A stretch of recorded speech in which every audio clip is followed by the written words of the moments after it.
नमस्कार शेतकरी मित्रांनो, मागेल त्याला सोलार पंप योजनेमध्ये भरपूर साऱ्या शेतकऱ्यांनी अर्ज केलेले आहेत. काही शेतकऱ्यांनी पंपसुद्धा इन्स्टॉल केलेले आहेत. पण काही शेतकऱ्यांनी कमेंट केल्या होत्या की आम्ही एका सर्वे नंबरमध्ये 2 सोलार पंपसाठी ॲप्लिकेशन करू शकतो का व 2 सोलार पंप बसवू शकतो का? अशा शेतकऱ्यांसाठी हा व्हिडिओ आपण बनवलेला आहे. तरी आपण चॅनलवरती नवीन असाल, चॅनलला सबस्क्राईब केलेले नसेल तर चॅनलला सबस्क्राईब करा, जेणेकरून तुम्हाला सोलारविषयी नवनवीन अपडेट हे मिळत राहतील. तर मित्रांनो, शेतकऱ्यांचा प्रश्न होता की आम्ही एका सर्वे नंबरवरती 2 सोलार पंप इन्स्टॉल करू शकतो का? तर 2 सोलार पंप इन्स्टॉल करता येतात, पण ते कसे? तर मित्रांनो, तुम्ही जर अगोदर सोलार पंप इन्स्टॉल केलेला असेल पण आधार नंबर दिलेला असेल, तर तो आधार नंबर टाकल्यानंतर तुम्हाला ऑलरेडी यूज आधार नंबर असे दाखवण्यात येते. तर मित्रांनो, यासाठी पर्याय काय? तर जर तुमच्या क्षेत्रामध्ये तुमची पत्नी, मुलगा यांच्या नावे जर एका सर्वे नंबरमध्ये जमीन केलेली असेल, तर तुम्ही एक पर्याय करू शकता. त्यांच्या नावे तुम्हाला सातबाऱ्यावरती विहीर किंवा बोर हे दाखवावे लागणार आहे. सातबाऱ्यावरती ॲड करावे लागणार आहे. पत्नी किंवा मुलगा यांच्या नावे जर तुम्ही एका सर्वे नंबरमध्ये पंप घेतलेला असून जर त्यांच्या नावावरती सुद्धा तुम्ही जमीन केलेली असेल, तर तुम्हाला त्या सर्वे नंबरमध्ये त्यांच्या नावे एक विहीर किंवा बोर हे सातबाऱ्यावरती ॲड करून घ्यायचे आहे. ॲड केल्यानंतर तुम्ही त्याच सर्वे नंबरमध्ये दुसरा पंपसुद्धा इन्स्टॉल करू शकता.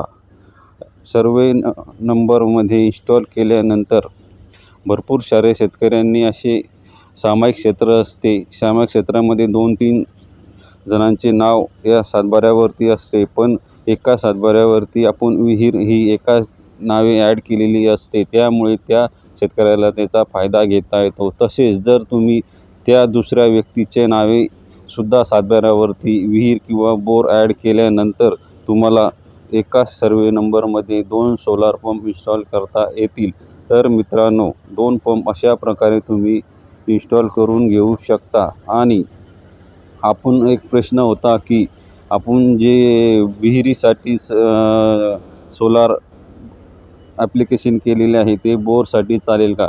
तर मित्रांनो, बोरसाठी चालते, पण प्रेशर जे पाहिजे ते मारत नाही. तर मित्रांनो, तुम्ही जर बोरसाठी सोलार ॲप्लिकेशन केलेले आहे आणि ते जर विहिरीसाठी मारले, तर शक्यता आहे की बोर हे खोल असते ते आणि विहीर जास्त खोल नसते. त्यामुळे विहिरीमध्ये बोरचा सोलार पंप टाकल्यास पाण्याचे प्रेशर हे चांगलेच मारणार आहे. तर मित्रांनो, तुम्ही अशा प्रकारे 2 सोलार पंप इन्स्टॉल आपल्या शेतामध्ये करून घेऊ शकता. अशा प्रकारची ही माहिती होती. व्हिडिओ जर आवडला असेल तर व्हिडिओला जास्तीत जास्त शेअर करा आणि तुम्हाला जर काही प्रश्न असतील तर कमेंटमध्ये नक्की सांगा.